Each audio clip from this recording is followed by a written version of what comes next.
Then we'll continue with our next presentation today with Juan and Helene. It's going to be in English. And hi, everyone. Thank you for having us tonight. We are really excited to be here. My name is Helene. I'm Advocacy Officer for Internet Freedom at Reporters Without Borders. And joining me today is as well Juan. Juan is a journalist from Colombia. And he's also our current fellow at our Berlin Scholarship Program. So we will be hearing more about his work later on. But yeah, we wanted to talk about journalism and online censorship in conflict and war zones, providing you a short overview of the topic and the issues that we encounter in the field. And in case you are unfamiliar with our work at Reporters Without Borders, we are an international human rights organization working on and focusing on freedom of information, press freedom, media freedom. And what we do is to protect journalists, reporters, and media against both physical and digital threats. Okay, so as you might know, wars and conflict zones are considered high-risk environments for reporters because of the dangerous and often life-threatening conditions on the ground. And yet we also know that reporting on wars and conflict is actually very important, as journalists working in these war zones and conflict zones serve a public interest, and they are bringing basically the horrors and also the reality of such conflicts to the attention of the international community. So to understand, many of those ongoing conflicts around the world today, we would need to look into each country case specifically, into its political, social, and economic situation. But oftentimes, there are threats that we encounter quite often, and they relate to journalists being killed due to their work, detained, abducted, or held hostage. And we at RSF, we are counting and also validating these cases. And we do that and we sum it up in our annual roundup. So this chart basically shows that over the last 5 years, 3/4 of all fatalities that we counted originated in only 10 countries. And among those countries that you see here, there are also 5 of the most dangerous countries for journalists to work in. And these are Mexico, Afghanistan, Pakistan, Yemen, and India. Just to take one example, if we look at Russia's war against Ukraine, we see that both journalists and the media infrastructure are direct targets of military operations and strategic operations. And the aim here is with many conflicts, like in many conflicts, to control and cut short the flow of information, especially if journalists and journalistic work is about criticizing conditions on the ground, if it's about criticizing the views of the government or the military propaganda. So we see attempts to shape the narratives of the war and determine how events are actually perceived locally, but also internationally for oftentimes political and strategic reasons. Well, the desire to control information, of course, extends to the digital as well. Online censorship can mean the blocking of a specific website or content on the internet, but also it can refer to internet shutdowns in certain areas like a city, but also in regions, and it can also affect the whole country. So how do governments and other actors that are involved in conflicts and gain power actually do that kind of censorship? So for example, by blocking a particular IP address, by urging online content providers to remove content, or search results, and oftentimes these practices are related to newly introduced laws and legislation, and they also relate to provisions of state of emergency in cases of a military coup, for example. So governments rely upon commercial software and the cooperation of tech companies to follow their rules and restrictions. And in regard to censorship, this of course raises a serious question of human rights protection, and also a question of corporate social responsibility. Well, conflict parties and governments often put forward a number of reasons, as you might know as well, to justify shutdowns and the blocking of website or content. However, we've observed that online censorship is deployed more of a tactic to restrict citizens' rights to freedom of expression and information, and also to interfere with the right to freedom of assembly and association. And particularly we see that happening in events or during events such as elections, conflict, mass demonstrations and protests as well. We also see that an increasing number of governments also block websites belonging to their political opposition, to human rights organizations and also independent media. For example, during the Belarus protests, we've seen a number of media being labeled as extremists, and then if journalists and news sites continue with their critical reporting, they may actually face criminal charges, libel suits, defamation suits. We've also seen that happening in Turkey after the Gezi protests, when journalists were accused of discrediting the state and defaming the president. So instances of internet shutdowns are documented on an international level, and this example is actually taken from the Keep It On coalition and campaign from Access Now, which is also an international human rights organization, and I can really recommend their reports if you're interested in that topic. So in their reports, they've counted a total of 182 shutdowns over the last year alone in 34 countries around the world. And based on the data that they collected, we see certain trends.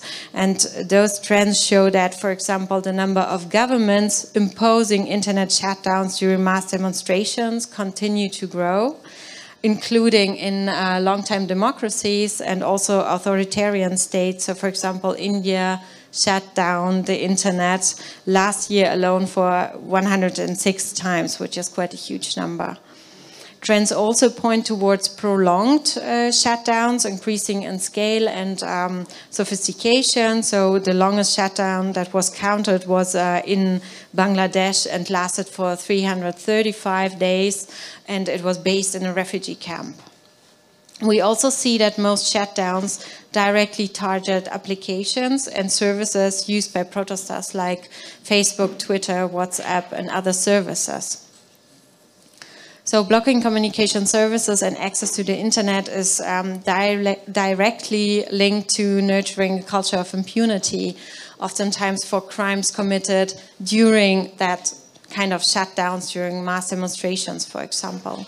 Online censorship makes, of course, a huge, makes it super difficult for journalists and also human rights defenders to gain access to the affected areas on the ground in order to report on what was happening and gain information about the situation, and also, of course, further to hold governments accountable. So, yeah, well, it does affect the way how you can research, how you can publish reports and findings, and also it, interferes, of course, with everyday communication and communication with your sources. And here's a quite tricky one. So how do platforms actually react to censorship? And this, well, it varies actually depending on the political situation and conflict on the ground. And here I have collected just some screenshots on how some of the bigger communication channels react to censorship attempts, takedown requests, and also the blocking of content, apart from issuing public statements and apart from referring to internal community guidelines. We've seen that platforms do not necessarily follow up on censorship. For example, in Russia, we know that Facebook and Twitter had to pay fines for not adjusting to the recent legislation. So basically, some companies and platforms wait it out and see what happens. Some do pay fines, some also do cooperate on a certain level. And of course, these conversations are somehow intransparent as well. So yeah, it's very hard to know what is actually going on behind closed doors. And as these companies work internationally, we do not necessarily, and they do not necessarily have offices on the ground in these respective countries, it's really hard to hold them accountable for what they do. But we cannot say that this is actually a good or a bad development, because we also know that self-regulation by tech giants is not very effective, and indeed it can be also very dangerous, like in the case of Myanmar, where we've seen Facebook actually amplifying hatred and violent comments about the Rohingya refugee population. And this was followed by a military coup, which was extremely violent as well. So that's why we also advocate for stronger commitments and stronger legislations in regard to content moderation. And of course, I mean, we will see how the Digital Services Act will be implemented on the ground, but it does have some good provisions as well in regard to risk assessments, for example, and in regard to transparency obligation put on platforms. But we will see how it will be implemented. Yeah, well, as an organization, we were not and are not really amused by the developments. I'm sure you're with us on that. And we try to respond basically to the needs and requests of journalists all around the world that approach us at different and difficult times. So, for example, what we do is to contribute to access to encrypted services.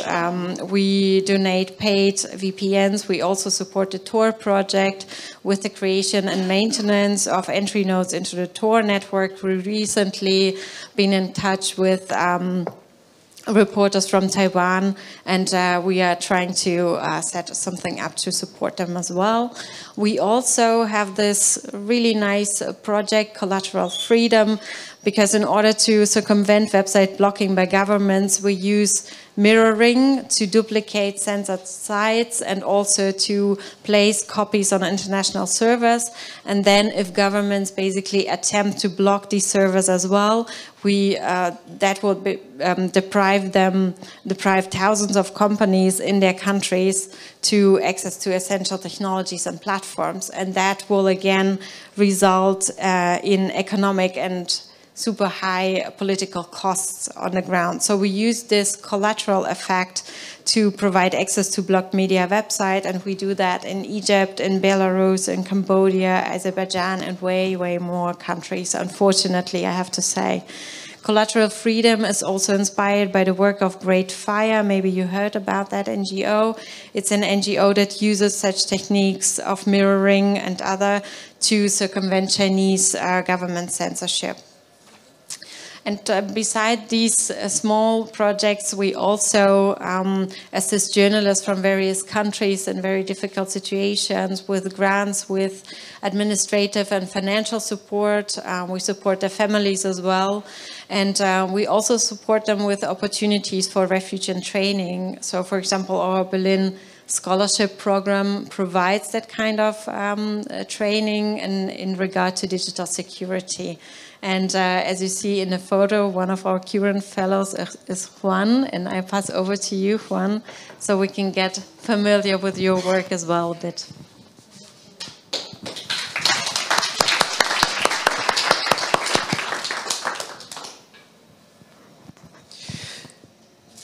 Hi everyone. Lina, thank you so much for sharing us the findings of your work and the work of the RSF, this important context in which our work is and the challenges we face in our countries. And now I would like also to thank you for inviting us here today, and also to greet our colleagues who joined this afternoon's talk. And he is Fernanda Barbosa from Brazil.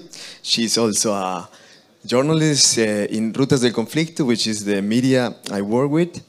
And she could make it into Berlin today and join us. So thank you so much. And also I would like to greet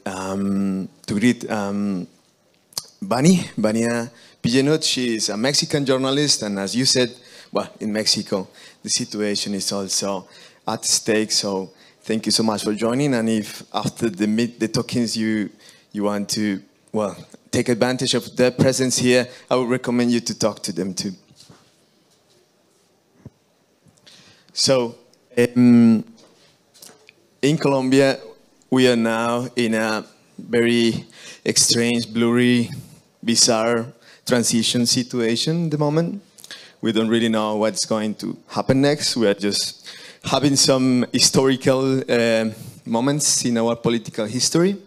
We just changed it from, I don't know, a lot of decades of right-wing and extreme right-wing governments to a leftist government for the first time just in the past weeks. And even though the violence in our country has decreased so much from, I mean, the worst moment of the armed conflict, the civil war in Colombia, we have experienced again a raising of the violence in the most isolated regions in the country. So in the main cities, there are some guarantees. We have earned some guarantees as journalists to do our work better. But in the regions, it's a huge challenge still. And in Rutas del Conflicto, on roads of conflict, we work with Fernanda and other, I don't know, 20 fellows covering the war and the peace-building initiatives in the country. And there we work with data and citizenship journalism, doing a lot of really great digital projects. I invite you to have a look. There is a lot of work of a huge team which backs me right now here, and I'm just representing them. And we work with digital journalism. We used to do databases of war crimes, and afterwards we contrast the information in the regions where these facts took place and try to show them in a really easy and interactive way to the wider society. And for doing this job, and more specifically, but we haven't really confirmed it yet, an investigation we were working on about the contracts with the army and between the army and some companies and the prosecutor office, in which the justice in Colombia and the security forces were being privatized somehow for the companies. We experienced cyber espionage by the Colombian military army, and this intelligence, this military intelligence, were pointed out, were carried out on different members of civil society in Colombia, not just journalists, but also union leaders, human rights defenders, and all kind of citizens who were kind of critical of the current government, of the former government. So this is not the first time that this happens. This has happened in the past, but this is the first time in which a whole newsroom was actually profiled, and this is our newsroom. And this, well, this has impacted in our work several ways. I'm just here to talk about one of those ones, and it's well, the difficulty of actually doing your work after acknowledging that they are after you somehow. And well, you many times rather fall into self-censorship practices, and maybe you rather not investigate some topics, or maybe not talk to some people afterwards. And once these profilings were public, many sources started to or prefer not to talk us anymore, or at least not through the same channel. So it was quite challenging. And fortunately, with the help of a couple of organizations, one of those, the foundation, the Colombian Foundation for Press Freedom, I don't know if you have heard about it, that is kind of a mini RSF, but in Colombia, and they have been a wonderful work for a lot of, at least 3 decades. They helped us to build some digital security protocols and other protocols too, a gender protocol of violence-based on gender, physical protocol, and actually some mental and emotional protocols, safety protocols too. And in this digital protocol, we had started to create it even before we got aware of the profiling, so it was kind of lucky. So afterwards, we realized the importance of implementing this protocol and improve it and strengthen it for sure to do our work safer and to protect our sources. So that's why I applied to the RSF Berlin Scholarship Program to improve our digital security protocols and to enhance and promote safer practices in the region. So this is some of the fellows. And Bani is not in our program, but she's a fellow from another program. And, well, I think that this would be 3 of the main features of the training, among others. Raise awareness about the risks and how to mitigate them.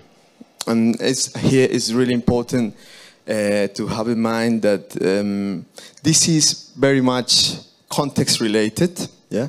In a war zone or in a conflict zone, many actors involved in that conflict are interested pretty much in what you are talking about and whom you are talking to. So, but not all of them have the same resources to put you at risk. So it's very important to actually get to know what the resources are, what they are capable of, and trying to ensure the digital security protocol. So this has been one of the main things that we have learned in this scholarship program. And actually, like, this has been a unique opportunity to get to know how freedom of expression and press freedom has been at stake in other regions, and like help each other and get to know what they are doing there to enhance our journalistic community worldwide. And promoting safe practices not only within the newsroom, but outside the newsroom with our sources is very, very, very important. And there are a lot of tools out there like to protect our information or protect our channels of communication, to protect also the places we archive all the information. But we, as we journalists usually are in a really rush routine, many times most of us don't actually have the time to know which are the safest tools, and we would be the best ways to do our work. Sometimes, for example, just to transcribe an interview or something like that, we just download very unsafe apps, could have malware, as you might know. And this is another feature that I think is very important in this training. It has been a personalized approach. So we have seen a lot of stuff regarding to digital security protocols to journalists. So we would be able to help journalists, like most of them, with a really practical recommendations for this same rushy routine. But also people who is in critical context as hard censorship and hard surveillance. So this basis, I'm just gonna do a really short overview of what we have seen in the training, so you can have a look of what is the kind of topics we have been studying so far. In these past 2 months, there will be some topics for time that I won't talk about, but I think that with these ones you will have a general understanding, and if you have any other further questions, just please raise your hands at the end, and I will be more than pleased to help you out. So For starting, I think that this should be among the general resources and tools every journalist in a war zone or in a conflict zone should bear in mind, start with. So it's very important, as I said before, like to get to know who would be interested in your information and what would they be capable of. There are a lot of different ways to do this kind of threat maps or threat checks to create security plans which work or which kind of adapt your workflows. It comes from creating a strong, for sure, strong passwords that is not a discovery, and to keep them in a safe place. But beyond this, there are several measures, protection measures that we can have in mind to improve our work in a really basic way. For example, all these things that you might know, like second authenticator, factor authenticators, what are the risks of using one of all the operating system in your devices, either your mobile phone or your computer, what is important to update them, all kind of things related like that. And I know that for you, some of you, it could seem a little bit basic, but we are all from different backgrounds, and some of us haven't actually had a really like a closer approach to digital technology, you know? Maybe in my case, as I was a digital journalist, I could know some of them, but I would say that 90% of the things that we have seen in the training is the first time for me, so it was kind of lucky for sure. And that's and as I am very, very thankful for sure. But this has been surprisingly revealable for many of us. And yeah. So we have also been able to learn about how to secure our data in our browsers, as well as to know preventive measures to avoid phishing, maybe like acknowledging how in the past other journalists have experienced phishing and how to avoid it, or maybe create some defense protocols.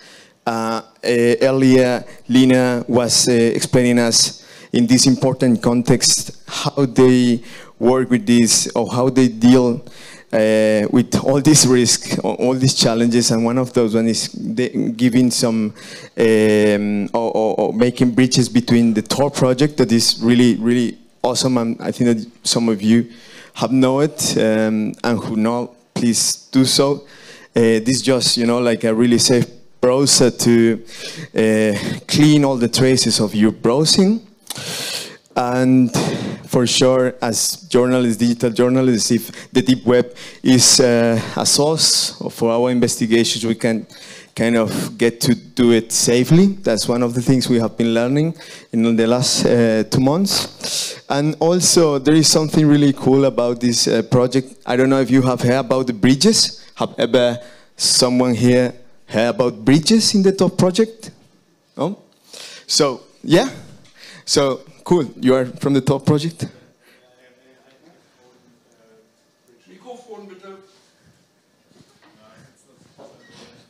No, please. Thank you. Yeah, I just have our own bridge for Tor. Wow, and was it that helpful? What do you mean? Was that helpful for you? Yeah, for me not, but maybe for you. Okay, you created the bridge. Oh my God! So thank you so much. So for those ones who don't know what the bridge is actually, as Lina was kind of explaining earlier, a kind of a tool to mirror the website. So in those attempts from authoritarian governments, for example, when they try to avoid the consultation of some platforms or block the access to these platforms, well, you can kind of create a bridge so you can bypass it, you know, and actually get to the information. So thank you so much. And well, I don't know if you heard about Tails, maybe yes. This uses the Tor network, but it is very, very awesome because it's a safe operating system. I mean, it doesn't only clean your activity while browsing, but also any trace in your device, you know, and it's like a computer inside a computer, and you just carry out with a USB stick. So I just want to show you some of the things we have been learning, and they are very, very useful for our work in these like challenging contexts. And yeah, for sure, some of these projects has used encryption as Tor and Tails, but there are also other tools to encrypt our information, our communications, not only in our devices, that is more orientated like in the encryption of computers or laptops, but also to encrypt our data. Yeah, like in a kind of encrypted drives, like CryptPath and other ones, and also to encrypt files in every device, and even in an US stick, external USB stick, and you can actually hide them as the use of Veracrypt. I don't know if you have heard about it. I would recommend it to check it out. And for sure, to encrypt our communication, so important journalism. So before, in our first digital security protocols in Rutas del Conflicto,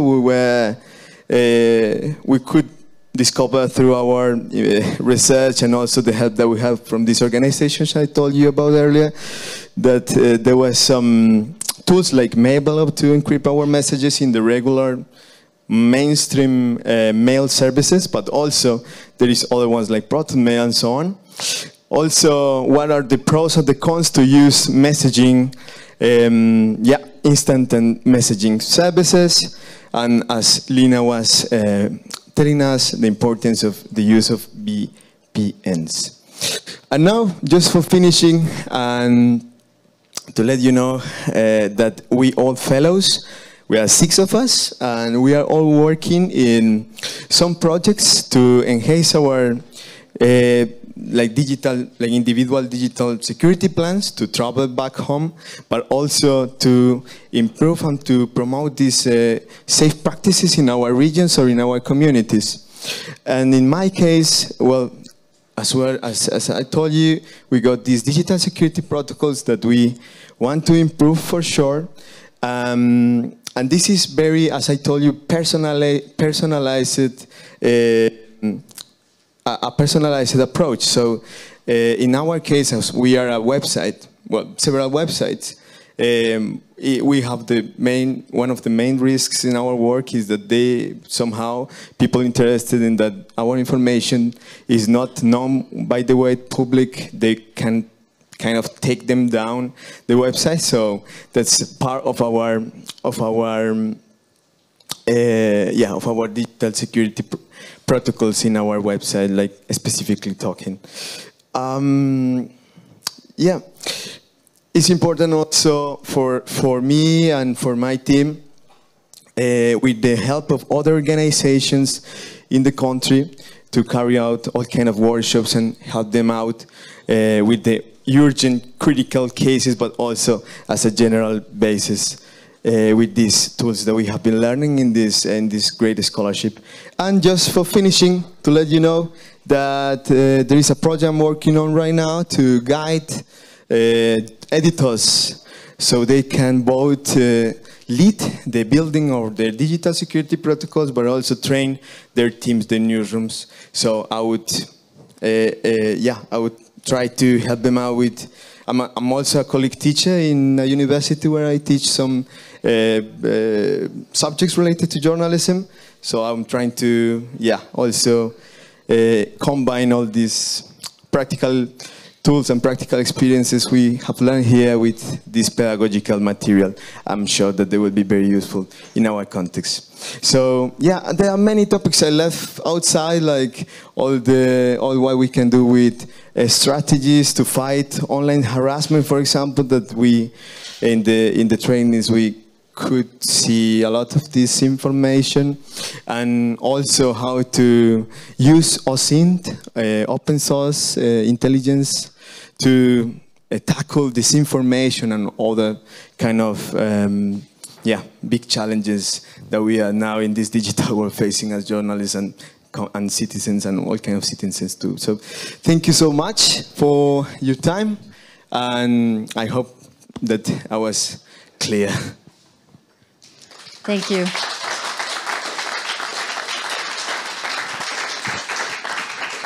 Thank you very much, both of you, for sharing. That was super interesting.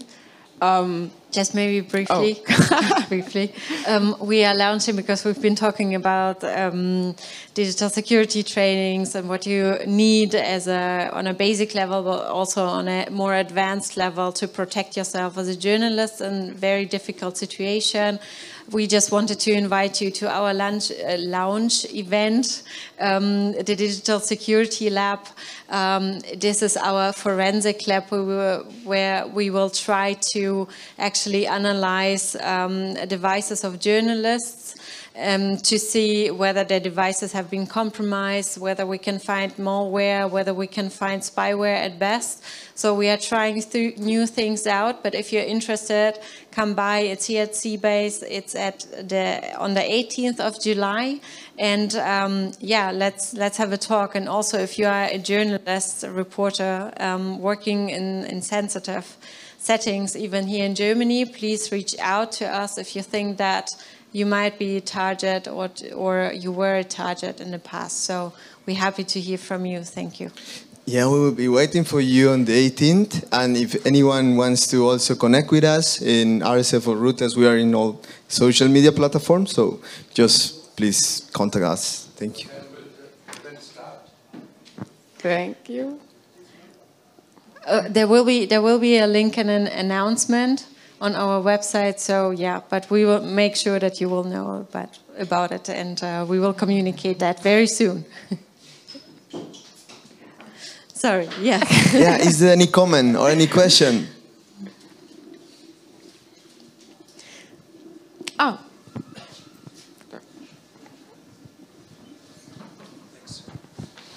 You mentioned OSINT. I'm just curious what kind of attacks you've seen in OSINT. Well, no attacks, more like as a tool to investigate. Oh, no, I know topics. that, but I mean, like, I know it's a democratic way of doing journalism, right? So it's a really unique thing, which is pretty attack resistant, I guess. But obviously, there has to be some attacks that are being developed for it. Did you notice any? Have you seen any people trying to manipulate OSINT? Actually, there is not. It was gonna come another fellow, or another Brazilian fellow. She's called Helena Berto, and actually she has been. She had a really bad experience some years ago with some online harassment, you know, and it's very difficult to actually. Protect your data, all your information when it is already spreading in the internet. So we have been trying to understand how it works better and whom we should talk to when it happens. And you should know, well, this is very, even worse when you are a woman, you know, because only because you're journalistic work, but also because it's a violence based on gender. So yeah, if you want to get to know maybe better, we can talk a little bit later.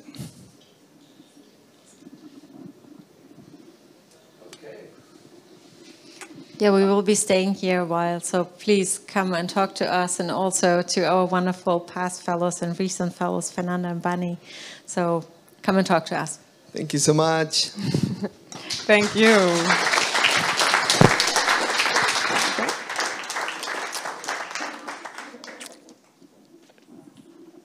Alright, bevor wir den netzpolitischen Abend jetzt beenden, haben wir noch eine kleine Ankündigung bzw. Bitte. Und zwar werdet Teil der Digitallobby. Wir freuen uns immer über neue Mitglieder, die uns unterstützen können und würden uns auf jeden Fall freuen, über Spenden natürlich auch. Genau. Und das war's dann mit dem 118. Netzpolitischen Abend. Der 119. folgt nach einer kleinen Sommerpause am 6. September 2022. Und wir freuen uns, euch da zu sehen. Schönen Abend.